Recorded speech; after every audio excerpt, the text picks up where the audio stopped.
learned colleagues, dear students, good morning to all. You know very well about Bhasha Utsav.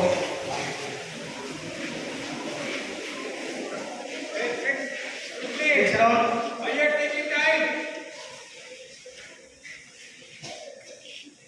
భాషా ఉత్సవంలో భాగంగా ఈరోజు ఈ సంవత్సరం భారత ప్రభుత్వం ఇచ్చినటువంటి థీమ్ యూనిటీ త్రూ లాంగ్వేజెస్, భాషాओं का माध्यम से ఏకత, భాషల ద్వారా ఐక్యత. భారతదేశంలో ఉన్నటువంటి రాజ్యాంగం స్వీకరించినటువంటి భాషల ద్వారా భారతదేశంలో ఐక్యత అనే విషయం మీద ప్రముఖ కవి, జాతీయ కవి శ్రీ సుబ్రహ్మణ్యం భారతి జన్మదినాన్ని పురస్కరించుకొని ప్రతి సంవత్సరము డిసెంబర్ 4 నుంచి డిసెంబర్ 11 వరకు ఈ భాషా ఉత్సవం జరుగుతుంది. అందులో భాగంగా మనం ఈరోజు లాంగ్వేజ్ పెయిన్ అనే దాని మీద, లాంగ్వేజ్ మీద మాట్లాడడానికి, అదేవిధంగా చదవడానికి ముగ్గురు చిన్నారులు 8వ తరగతి నుండి ఉన్నారు. Now I would like to invite Master Saad, Master Swami and Master L. Harsha.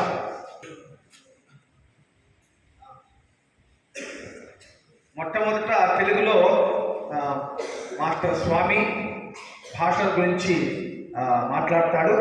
తర్వాత ఈ చిన్నారిద్దరు కూడా ఒకరు హిందీలో, ఒకరు ఆంగ్లంలో పఠనం అంటే రీడింగ్, ఇక్కడ కనపడుతోంది కదా, మాట్లాడడం, చదవడం, స్పీకింగ్, రీడింగ్, బోల్నా, పఠనం, ఈ 2 కార్యక్రమాలు ఈరోజు ఉంటాయి. భాష అనేది కమ్యూనికేషన్ కోసం శక్తివంతమైన సాధన. ఇది మనుషులకు భావాలను, భావోద్వేగాలను మరియు ఆలోచనలను వ్యక్తపరచడానికి అనుమతిస్తుంది. ఇది చిహ్నాలు, శబ్దాలు మరియు నియమాల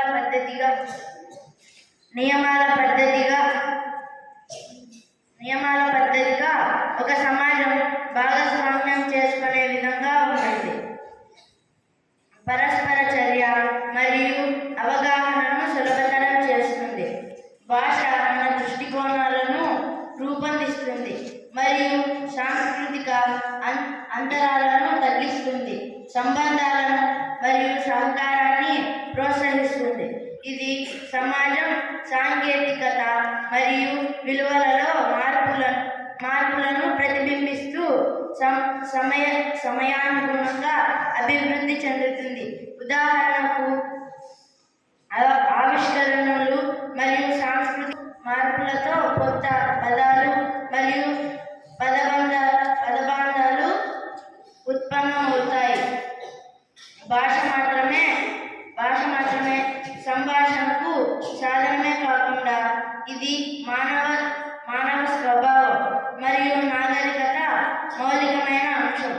భారత రాజ్యాంగం 22 షెడ్యూల్ భాషలను గుర్తించింది.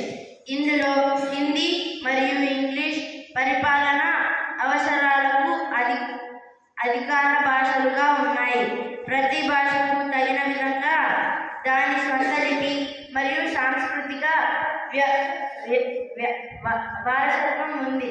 ఆ భాషలలో అస్సామీ, బెంగాలీ, బోడో, డోగ్రీ, గుజరాతీ, హిందీ, కన్నడ, కాశ్మీరీ, కోంకణి, మలయాళం, మణిపురి, మరాఠీ, మైథిలి, నేపాలీ, ఒరియా, పంజాబీ, సంస్కృతం, సంతాలి, సింధీ, తమిళం, తెలుగు మరియు ఉర్దూ ఉన్నాయి. Thank you.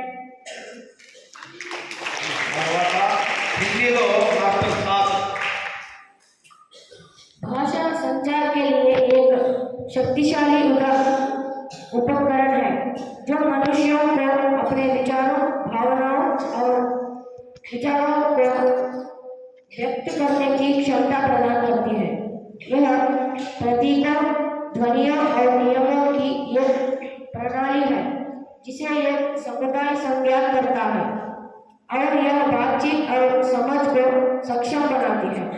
भाषा हमारे दृष्टिकोण को आधार देती है और सांस्कृतिक अंतराल को कम करती है, जिससे संबंध और सहयोग को बढ़ावा मिलता है। यह समय के साथ विकसित होती है। समाज प्रौद्योगिकी और मूल्य में बदलाव को दर्शाती है। उदाहरण के लिए नई खोजों और सांस्कृतिक परिवर्तनों के साथ नए शब्द और वाक्यांश उत्पन्न होते हैं। भारत का संविधान 22 अनुसूचित भाषाओं को मान्यता देता है, जिनमें हिंदी और अंग्रेजी प्रशासनिक उद्देश्यों के लिए अधिकारी भाषाएं हैं। प्रत्येक भाषा अपनी लिपि और समृद्ध साहित्यिक परंपरा के साथ आती है। इन भाषाओं में असमिया, बंगाली, बोडो, डोगरी, गुजराती, हिंदी, कन्नड़, कश्मीरी, कोंकणी, मलयालम, मणिपुरी, मराठी, मैथिली, नेपाली, उड़िया, पंजाबी, संस्कृत, संताली, सिंधी, तमिल, तेलुगु और उर्दू शामिल है। धन्यवाद। Shabash. Now in English, Master L. Harsha. Language is powerful tool for communication, allowing humans to express thoughts, emotions, and ideas. It is a system of symbols, sounds, and rules shared by a community, enabling interaction and understanding. Language shapes our reputation and bridges cultural gaps, enhancing relationships and collaboration. It involves over time, reflecting changes in society, technology, and values. For instance, new words and perhaps emerges with emotions and culture shifts. India recognizes 22 scheduled languages in its constitution, with Hindi and English serving as official languages for administrative purposes. Each language often comes with its own script and rich literary tradition. There are 22 languages. There are Assami, Bengali, Bodo, Dogri, Gujarati, Hindi, Kannada, Kashmiri, Konkani, Malayalam, Manipuri, Marathi, Maithili, Nepali, Oriya, Punjabi, Sanskrit, Santali, Sindhi, Tamil, Telugu and Urdu. Thank you. Thank you, L. Harsha. This is the basic knowledge about the language. So in India, language through diversity is very important thing. So many languages are there. Every state having their mother tongue. Due to constitution schedule, 22 languages recognized by the central government. So like that, today these three students having some knowledge about the language. Thank you very much. అనేది ఒక powerful weapon. అంటే communication కోసం భాష అనేది చాలా ముఖ్యమైనటువంటి విషయం. దాంట్లో ముఖ్యంగా ఈ రెండు అంశాలు, ఒకటి చదవడం, రెండోది మాట్లాడడం. ముందు చదివితే మాట్లాడడం వస్తుంది. ఇవి రెండో ఇంటర్లింక్ అన్నమాట. ఎవరైతే బాగా చదువుతారో ఆ గ్రంథస్థమైనటువంటి అంటే బుక్కిష్లో ఉన్నటువంటి వర్డ్స్ ఎవరైతే ఉపయోగిస్తారో అది ఇతరులకి కమ్యూనికేట్ చేయడానికి ఒక శక్తివంతమైనటువంటి అస్త్రంగా తయారవుతుంది. కాబట్టి ఇది ఈరోజు ప్రపంచం కుగ్రామం అయిపోయింది. అంటే అన్ని భాషలు నేర్చుకునే వాళ్ళు ఉన్నారు, అన్ని భాషలు తెలుసుకునే వాళ్ళు ఉన్నారు. అనేక కారణాల రీత్యా, వ్యాపార రీత్యా, వాణిజ్య రీత్యా, వృత్తి రీత్యా ఇటువంటివన్నీ కూడా ఒక ప్రాంతం నుండి ఇంకొక ప్రాంతానికి వెళ్తూ ఉంటారు. అక్కడ తప్పనిసరిగా ఆ పదాల యొక్క వాడుక తప్పనిసరి అయిపోయింది. కాబట్టి ఒకప్పుడు ఈ భాష తెలుగు భాష, తమిళ భాష అనేది రాకుండా ఉండేది ఉత్తర భారతీయులు. అలా కాదు, ఇప్పుడు అక్కడ కాదు. ముఖ్యంగా భారతదేశంలో రెండు భాషా కుటుంబాలు, ఆర్య కుటుంబం, ద్రావిడ కుటుంబం. దక్షిణ భారతదేశంలో పిలువబడే భాషలన్నీ కూడా ద్రావిడ కుటుంబానికి, ఉత్తర భారతదేశంలో మాట్లాడే భాషలన్నీ కూడా ఆర్య కుటుంబానికి వస్తాయి. ద్రావిడ భాషలో ప్రధానంగా మీకు తెలిసిందే తమిళము, కన్నడ, తెలుగు, మలయాళం, గోండు, ఇట్లా 23 భాషలు, 4 మొత్తం 27 భాషలు ఉన్నాయి. ఈ ప్రాంతం అంతా కూడా అవి మాతృభాషలుగా కలిగి ఉన్నాయి. కాబట్టి మీకు చెప్పేది ఏంటంటే మొదట బాగా చదవాలి. ఏ భాష అయినా పర్వాలేదు.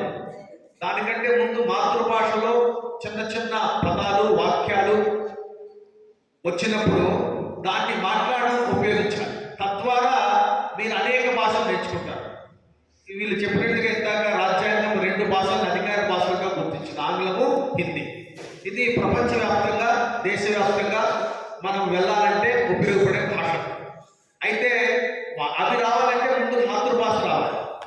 వాటిలో ఉన్నటువంటి పట్టు ఎవరైతే సాధిస్తారో వాళ్ళు చక్కగా తమ భావాల్ని, తమ ఆలోచనల్ని, తమ తలంపుల్ని ఏం చెప్పదలుచుకుంటారో అది బాగా చెప్పగలుగుతారు. అదే భాష యొక్క ప్రయోజనం అదే. కాబట్టి నీకు ఎంతైనా చక్కగా నువ్వు చదవచ్చు కాక, అదేవిధంగా అనేక పుస్తకాలు చదవచ్చు కాక, అనేక విషయాలు నీకు వచ్చు కాక, ఎప్పుడైతే నువ్వు దాన్ని సంభాషించలేకపోతే అంటే నువ్వు చెప్పదలుచుకున్న అంశాన్ని ఇతరులకు స్పష్టంగా చేరలేకపోతే ఆ భాష ప్రయోజనవంతంగా ఉండదు. కాబట్టి చిన్నారులైన మీకు అందరికీ చెప్పడం ఏంటంటే భాషా ప్రయోజనం అనేది నెరవేరాలి. చక్కగా భాషని మాట్లాడాలి, సంభాషించాలి. కాబట్టి మరొకసారి మా చిన్నారుల్ని అభినందిస్తూ ఈ కార్యం ఇంతటితో ముగుస్తుంది. రేపు లాంగ్వేజ్ మ్యాపింగ్, రేపు 5/12/2024 రేపు ఉదయం లాంగ్వేజ్ మ్యాపింగ్ అంటే మన భారతదేశంలో ఉన్నటువంటి రాష్ట్రాల్లో, కేంద్రపాలిత ప్రాంతాల్లో ఏ ప్రాంతంలో ఏ భాష మాట్లాడుతుంది అని 2 చిన్నారు 11వ తరగతి వాళ్ళు చేస్తారు. ఈరోజు అట్లా రోజు 11వ తారీఖు వరకు ఇలా సంవత్సరం కార్యక్రమం ఉంటుంది. ఈ అవకాశం ఇచ్చిన ప్రధానాచార్యులకు ధన్యవాదాలు తెలుపుకుంటూ సెలవు తీసుకుంటాను.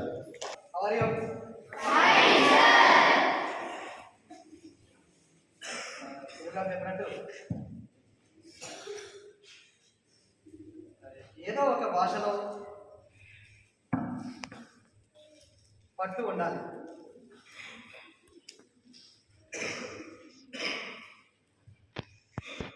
Suppose let us take news paper. ఇప్పుడు ఏ భాష న్యూస్ పేపర్ తీసుకుంటే మీకు సమగ్రంగా అర్థమవుతుందో మీకు మీరే అసెస్ చేసుకోండి. తెలుగు న్యూస్ పేపర్ తీసుకొని చదివినట్లయితే అందులో ఉన్నటువంటి విషయాన్ని నేను గ్రహించగలిగాను. I'm not sure. As on date ఎంతమంది పిల్లలు తెలుగు వార్తాపత్రికను తీసుకొని చదివితే అందులో ఉన్న విషయాన్ని స్పష్టంగా గ్రహించగలరు అంటే నాకు డౌట్ ఏంటి? తెలుగు ఉపాధ్యాయుడిగా మన నరసింహరావు సార్ గారు చెప్తున్నారు, అది చాలా మందికి కష్టమైన విషయం. అయితే మనం ఏ భాషలో ఉన్న విషయాన్ని మనం గ్రహించగలుగుతాం కదా. ఇప్పుడు ఈ 3 చదివారు కదా, ఒకరు తెలుగులో చదివారు, ఒకరు హిందీలో చదివారు, ఒకరు ఇంగ్లీష్లో చదివారు. ఎవరు చదివితే మనకు బాగా అర్థమైంది? తెలుగే కదా. మన మాతృభాషగా అడ్వాంటేజ్ ఉంటుంది. మనకు మాతృభాషలో మనకు తొందరగా సులభంగా అర్థమయ్యే అవకాశం ఉంటుంది.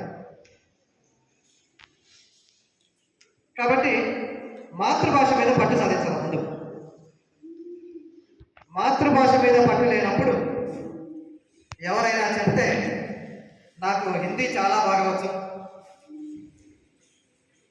ఇంగ్లీష్ నాకు చాలా బాగా వచ్చు అంటే I don't know how come it works.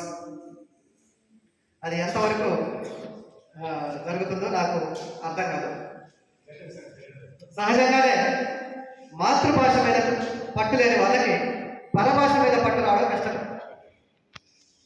అట్లాంటి వాళ్ళు అంటే బహుభాషా కోవిదులు ఎవరైనా ఉన్నారంటే పివి నరసింహారావు కానీ లేదా మానవాళ్ళు చాలామంది ఉన్నారు. వాళ్ళందరికీ మాతృభాష మీద పట్టు ఉన్న తర్వాతనే మిగతా భాషల మీద పట్టు సాధించారు. పివి నరసింహారావు గారు 1000 పడగలని తెలుగులోకి అనువదించారు, హిందీలోకి అనువదించారు. వినుంటారు కదా మీరు. 1000 పడగలని హిందీలోకి అనువదించారు. అంటే హిందీ భాష మీద అంత పట్టు సాధించారంటే మాతృభాష మీద ఇంకెంత పట్టు ఉండాలి తనకి. మాతృభాష మీద ఇంకా అంతకంటే ఎక్కువ పట్టు ఉంటేనే పరభాష మీద అంత పట్టు వస్తుంది ఎవరికైతే. సో మీరు ఇంగ్లీష్లో బాగా రాణించాలంటే అంటే బాగా ఇంగ్లీష్లో మాట్లాడాలి, communication skills, writing skills, reading skills, ఇవన్నీ మీరు వింటూ ఉంటారు కదా. These days we're talking about so many skills. Skills గురించి మనం చాలా ఎక్కువగా మాట్లాడుతున్నాం. Reading skills, writing skills, communication skills. Reading skill అంటే తప్పులు దొరకకుండా చదవడం. You assess yourself. ఒక పేజ్ కానీ లేదా ఒక పారాగ్రాఫ్ కానీ తీసుకొని నేను తప్పులు దొరకకుండా చదవగలుగుతున్నానా? ముందు తెలుగులో ప్రాక్టీస్ చేయండి, తర్వాత English, Hindi. You can assess your self. am I reading without mistakes? అంటే ప్రొనౌన్సియేషన్లో మిస్టేక్స్ జరుగుతూ ఉంటాయి. ఒత్తులు, దీర్ఘాలు, సంయుక్తాక్షరాలు, దీర్ఘాక్షరాలు ఉంటాయి కదా, అక్కడ మిస్టేక్ చేస్తాం చదివేటప్పుడు. ఆ ఒత్తులు పలికేటప్పుడు పొరపాటు చేస్తూ ఉంటాం. ఎంతమందిని ఆ విధంగా తప్పు లేకుండా ఒక పారాగ్రాఫ్ కానీ ఒక పేజ్ కానీ చదవగలుగుతున్నాం చూడండి. ఒకవేళ మీరు తప్పులు దొరకకుండా కానీ చదవగలిగితే that means now you got the reading skill. Reading skill వచ్చినట్టు. అది ఏ భాష కావచ్చు. తెలుగులో తప్పులు దొరకకుండా చదువుతున్నారంటే తెలుగులో మీకు రీడింగ్ స్కిల్స్ వచ్చేసాయి. ఇంగ్లీష్ తప్పులు దొరకకుండా చదువుతున్నారంటే ఇంగ్లీష్లో మీకు రీడింగ్ స్కిల్స్ వచ్చేసాయి. హిందీ కూడా మీరు తప్పు లేకుండా చదవగలుగుతున్నారంటే now you have reading skills in India. ఒకసారి మీకు మీరు అసెస్ చేసుకోండి. ఇదేం పెద్ద కష్టమైన విషయం కాదు. ఏ భాషలో మనం తప్పులు దొరకకుండా చదవగలుగుతున్నాము. ఇక్కడ మీరు పెద్ద పిల్లలు ఉన్నారు కదా, అమ్మా నువ్వు 8th క్లాసా 7th క్లాసా? 7th class. ఈ అమ్మాయి 7th క్లాస్. ఏం పేరు అవుతుంది అని గీతశ్రీ. గీతశ్రీ తెలుగు, ఇంగ్లీష్, హిందీ ఈ 3 భాషల్లో తప్పులు దొరకకుండా చదవగలం. ఏ భాషలో కష్టమైంది నీకు? హిందీ కష్టమవుతుంది. గుడ్. ఆ అమ్మాయికి హిందీ కష్టమవుతుంట. అంటే తెలుగు, ఇంగ్లీష్ చదవగలరు. Good. Geethasri good girl. Telugu, English 2 తప్పులు దొరకకుండా చదవగలరు. నువ్వు రాను. ఏం పేరు? వర్షిని. ఈ 3 భాషలలో నువ్వు ఏ భాషని తప్పులు దొరకకుండా చదవగలవు? సపోజ్ ఒక పేజీ చదవగలవు. Very good. వర్షిని కూడా గుడ్ గా తెలుగు, ఇంగ్లీష్ తప్పులు దొరకకుండా చదవగలుగుతుంది. అంటే హిందీలో తప్పులు దొరికే అవకాశం ఉంటుంది. నువ్వు అసలు ఏం పేరు? నువ్వే మధ్యలో నువ్వే. ఏం పేరు నీ పేరు? కథ చెప్పమ్మా. 3 భాషలు ఉన్నాయి కదా, తెలుగు, ఇంగ్లీష్, హిందీ. కంఫర్టబుల్గా తప్పుడు దొరకకుండా ఏ భాషలో చదవగలరు? 3 చదవగలరు. Telugu, English. Telugu, English they can read without mistake. So that's what they have reading skills in Telugu and English. They need to improve reading skills in Hindi. హిందీలో రీడింగ్ స్కిల్స్ వీళ్ళు ఇంప్రూవ్ చేసుకోవాల్సిన అవసరం ఉంది. అదేవిధంగా ఏమో కొంతమందికి ఈ రెండింటిలో కూడా డిఫరెన్స్ రావచ్చు. అయితే ఇంగ్లీష్ మీడియం చదువుతున్నారు కాబట్టి most of you might be comfortable in English. Telugu మాతృభాష కాబట్టి most of you might be comfortable in Telugu also. That's good thing. At least now you have reading skills in 2 languages. ఎందుకంటే ఒక న్యూస్ పేపర్ని కానీ ఒక బుక్ని కానీ పట్టుకొని చదివితే ఏదో ఒక భాషలో చదివినప్పుడు మనకు అర్థమయ్యే పరిస్థితి ఉండాలి. లేకపోతే మనం ఐ డోంట్ నో అసలు వాట్ విల్ హ్యాపెన్. ఏ భాష సరిగా అర్థం కాకపోతే రీడింగ్ హ్యాబిట్ ఎట్లా వస్తుంది నీకు? ఆ చదువుకునే అలవాటే రాదు. ఎందుకంటే నీకు తెలుగులో చదివినా సరిగా గ్రహించలేదు అంటే అర్థం కాదు. ఇంగ్లీష్ బుక్ చదివినా అర్థం కాదు. ఇప్పుడు ఏ న్యూస్ పేపర్ చదవాలి? న్యూస్ పేపర్ చదువుదాం అనుకున్నాం అంటే కూడా కష్టమేలే. ఇప్పుడు న్యూస్ పేపర్ చదువుదామని అనుకునే వాళ్ళు కూడా తక్కువే ఉంటుంది కదా అనుకుంటున్నారు. మీరు అనుకో, సహజంగా అనుకోండి. ఎందుకంటే అలవాటు తక్కువగా ఉంది. న్యూస్ పేపర్ చదువుదామని అనిపిస్తే మీకు అనిపిస్తున్నారు మీకు అనిపించాలి. రీడింగ్ హ్యాబిట్ రావాలి ప్రతి ఒక్కరికి. రీడింగ్ హ్యాబిట్ ఎందుకంటే మీ తప్పు లేదు. రీడింగ్ హ్యాబిట్ మరుగున పడిపోవడానికి ఒక కారణం ఉంది, బలమైన కారణం. తెర వచ్చేసింది. ఏంట్రా తెర? స్క్రీన్ వచ్చేసింది. స్క్రీన్ వచ్చి మనం నిండా ముంచేసింది. రీడింగ్ హ్యాబిట్ని పూర్తిగా ముంచేసింది. నడి సముద్రంలో నడి సముద్రంలో ముంచేసింది. రీడింగ్ హ్యాబిట్ని నడి సముద్రంలో ముంచింది ఎవరు? స్క్రీన్. చెర అది ల్యాప్టాప్ కావచ్చు, డెస్క్టాప్ కావచ్చు, స్మార్ట్ ఫోన్ కావచ్చు, ఏ రూపంలో అయినా సరే ఒక స్క్రీన్ అనేది వచ్చేసి అంతా ఇప్పుడైతే ఇంకా అడ్వాన్స్ కదా, షార్ట్స్ వస్తాయి. యూట్యూబ్లో షార్ట్స్ ఎన్ని గంటలు చూసినా అవి అర్థం అవుతాయి. Span of time, focus professor చెప్తాడు 30 సెకండ్స్ కన్నా ఎక్కువ టైం ఫోకస్ చేయలేరు ఇప్పుడున్న పిల్లలు. ఇప్పుడున్నటువంటి పిల్లలు ఏ విషయం మీదనైనా సరే 30 సెకండ్ల కన్నా ఎక్కువ ఫోకస్ చేయలేరు. అంటే మీకు ఇప్పుడు దగ్గర నేను ఇప్పుడు సుమారుగా 4-5 నిమిషాల నుంచి మాట్లాడుతున్నా కదా, ఇది వృధా ప్రయాసం వాస్తవం. బికాస్ మీరు ఫోకస్ చేయలేరు. మీరు మహా అయితే 30 సెకండ్లు ఫోకస్ చేయగలరు, అంటే 30 సెకండ్లు మాత్రం వినగలరు. ఆ తర్వాత అంతా ఈ చుట్టూ గోడలకే, ఈ గోడలకు ఈ పైన ఉన్నటువంటి దీనికి మీకు ఎక్కదు.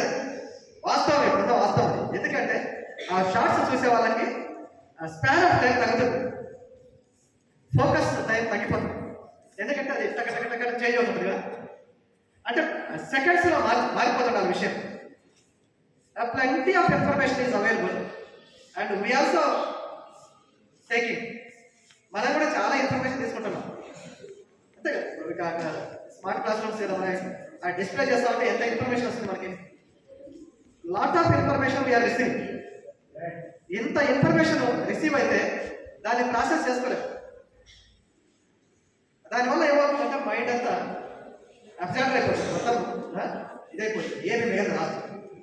సో ఏదైనా కానీ సో చాలా గొప్ప విషయం మన గవర్నమెంట్ ఆఫ్ ఇండియా ఇనిషియేటివ్ భాషల ద్వారా భాషా ఉత్సవాన్ని national language day. Subrahmanya Bharati గారు ప్రముఖ కవి, తమిళ్లో బట్ ఆయన తెలుగులో అభిమానించేవారు. ఎందుకంటే ఆయన ఉన్నప్పుడు ఆంధ్ర రాష్ట్రంలో సపరేట్గా ఏం లేదు, తమిళ రాష్ట్రం మాత్రం ఉండేది. అందులో మనం కూడా తమిళ రాష్ట్రంలో ఉండేవాళ్ళం. కాబట్టి అప్పుడు అందరూ తెలుగులో కవిత్వం రాసేవాళ్ళు, తమిళలో కవిత్వం రాసేవాళ్ళు అందరూ కలిసే ఉండేవాళ్ళు. కాబట్టి ఆయన తెలుగును కూడా బాగా ఎక్కువగా అభిమానించేవారు. ఆయన యొక్క బర్త్ యానివర్సరీని పురస్కరించుకొని గవర్నమెంట్ ఆఫ్ ఇండియా ఈ నేషనల్ లాంగ్వేజ్ ని సెలబ్రేట్ చేస్తూ ఒక వారం పాటు మదర్ టంగ్స్ అంటే మాతృభాషను నెగ్లెక్ట్ చేసుకుంటూ వస్తున్నారు దేశంలో.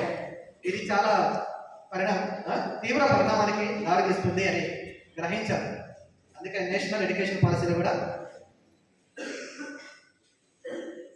Primary education and secondary education మాతృభాషలో జరగాలి. ఎందుకంటే అది ప్రూవ్ అయింది. మాతృభాషలో చదువుకున్న వాళ్ళు చేసిన కాంట్రిబ్యూషన్ ఈరోజు ఇంగ్లీష్ మీడియంలో చదువుకున్న వాళ్ళు చేయలేరు అనేది చాలా స్పష్టంగా ప్రూవ్ అయింది ఈ దేశం. మేధావులను చూసినట్లయితే మోక్షగుండం విశ్వేశ్వరయ్య కావచ్చు, అబ్దుల్ కలాం గారు కావచ్చు, ఇలా మాట్లాడుకుంటూ పోతే చాలా మంది ఉన్నారు గొప్ప వాళ్ళు ఈ దేశంలో. వాళ్ళంతా మాతృభాషలో చదువుకున్న వాళ్ళే, వాళ్ళ మాతృభాషలో విద్యను అభ్యసించిన వాళ్ళే. దాని నుంచి మనం దూరంగా జరిగి గ్లోబలైజేషన్ వల్ల ఇంగ్లీష్కి వచ్చినటువంటి ప్రాచుర్యానికి లోబడిపోయి ఎప్పుడైతే మన మాతృభాషలో ఉన్నటువంటి విద్యా విధానాన్ని ఇంగ్లీష్ మీడియంలోకి తీసుకొచ్చామో మన పతనం మొదలైంది. మన ఎడ్యుకేషన్ స్టాండర్డ్స్ పూర్తిగా దిగజారిపోతూ వచ్చింది. ఎంత దిగజారినైతే ఈరోజు ఇండియాలో ఎడ్యుకేషన్ సిస్టమ్. పీసా అనే ఒక టెస్ట్ ఉంటుంది, అది రాసే ధైర్యం ఇండియన్స్ లేదు. ఎందుకంటే ఆ టెస్ట్ రాస్తే ఇంటర్నేషనల్ లెవెల్లో మన దేశంలో ఉన్నటువంటి లెవెల్స్ స్టాండర్డ్స్ బయటకు వస్తాయి. అది రాయలేము. ఈరోజు కూడా ఒక టెస్ట్ ఉంది 9th క్లాస్ వాళ్ళకి. 6th క్లాస్ వరకు. అది కూడా ఈ యొక్క ఎడ్యుకేషన్ స్టాండర్డ్స్ నిర్ణయించడానికి ఏ స్థాయిలో పిల్లలు ఉన్నారు అంటే ఒక లర్నింగ్ అవుట్కమ్స్ అనేవి మినిమం లర్నింగ్ లెవెల్స్ అనేవి ఉంటాయి. అంటే క్లాస్ 6లో ఉన్న పిల్లడికి ఈ స్థాయిలో లర్నింగ్ లెవెల్ ఉండాలి, క్లాస్ 9th ఉన్నటువంటి పిల్లలు ఈ స్థాయిలో లర్నింగ్ లెవెల్స్ ఉండాలి అని. ఆ లెవెల్స్లో ఉన్నాయా లేవని టెస్ట్ చేస్తారు ఈరోజు జరిగే టెస్ట్లో. లేవనేది ప్రూవ్డ్ ఫ్యాక్ట్. 9th క్లాస్ స్థాయిలో ఉన్న పిల్లలకి ఆ స్థాయిలో లర్నింగ్ లెవెల్ అంటే అభ్యసన సామర్థ్యాలు ఉన్నాయంటే లేవు, అది వాస్తవం. ఎంతమందికి లేవంటే అది 60% కావచ్చు, సమ్టైమ్స్ మోర్ దెన్ 60%. అయినా కూడా టెస్ట్ పెట్టాలి కాబట్టి ప్రతి సంవత్సరం ఎన్సీఆర్టీ వాళ్ళు ఆ టెస్ట్ కండక్ట్ చేసుకోవచ్చు. ఈ రోజు కూడా మన టీచర్లు అంతా వెళ్ళింది అబ్జర్వర్స్గా ఆ టెస్ట్ పెట్టడానికి. మన స్కూల్లో కూడా క్లాస్ 6 పిల్లలకి క్లాస్ 9 పిల్లలకి ఈరోజు ఆ టెస్ట్ నిజాయితీగా రాయండి. అదేమి ఎఫ్ఏ కాదు, కరణ్ గారు, just to know the learning standards of the students in India. ఆ స్థాయిలో ఆ తరగతిలో ఉన్న పిల్లలకి ఆ స్థాయిలో లర్నింగ్ జరిగిందా లేదా, నేర్చుకున్నారా లేదా అనేది టెస్టింగ్ పర్పస్ నిజాయితీగా రాయండి. అధ్యక్ష ఎట్టి పరిస్థితుల్లో ఒకరిని చూడడం ఏమీ ఎక్స్పెక్ట్ చేయదు, ఎందుకంటే దాని పర్పసే డిఫీట్ అవుతుంది, ఆ టెస్ట్ యొక్క పర్పసే ఓడిపోతుంది. Thank you so much. చక్కగా చేశారు గురుగారు, ఏదో చేశారు చాలా కష్టపడి. దీనికి ఏమైనా తర్వాత ఇది నిన్న చేయించారా?